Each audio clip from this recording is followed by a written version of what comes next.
Well, hello, boys and girls, cats and dogs. This is an inclusive channel, and welcome to your Sunday reading. Today, this one is scheduled for the 4th of July, and what more American poem is there than Casey at the Bat by Ernest Lawrence Thayer. So here we go. I hope I can get through it. The outlook wasn't brilliant for the Mudville Nine that day. The score stood 4-2, with but one inning more to play. And then when Connie died at first, and Barrows did the same, a sickly silence fell upon the patrons of the game. A straggling few got up to go in deep despair.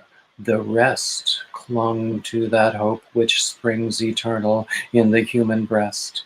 They thought if only Casey could but get a whack at bat, we'd put up even money now with Casey at the bat. But Flynn preceded Casey, as did also Jimmy Blake, and the former was a Lulu, and the latter was a cake.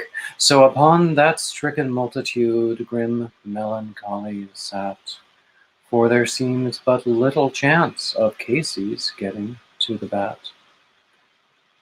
But Flynn let drive a single, to the wonderment of all, and Blake, the much despised, tore the cover off the ball.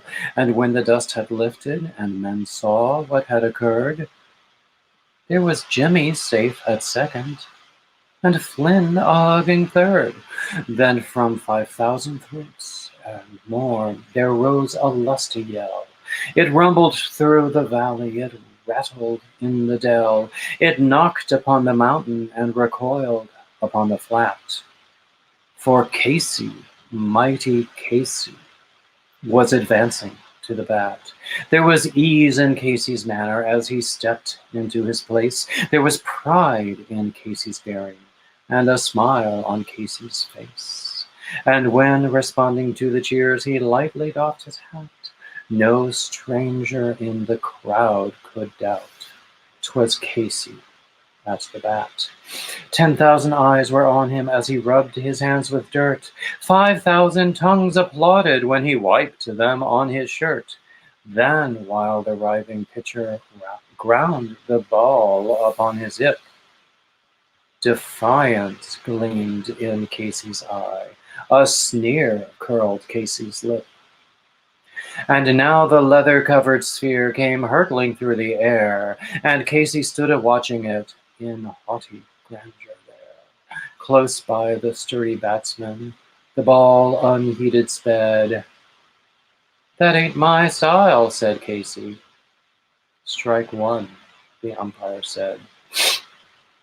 From the benches black with people there went up a muffled roar, like the beating of the storm waves on a stern and distant shore. "Kill him! Kill!" the umpire shouted someone from the stand, and it's likely they'd have killed him had not Casey raised his hand. With a smile of Christian charity, great Casey's visage shone. He stilled the rising tumult. He bade the game go on.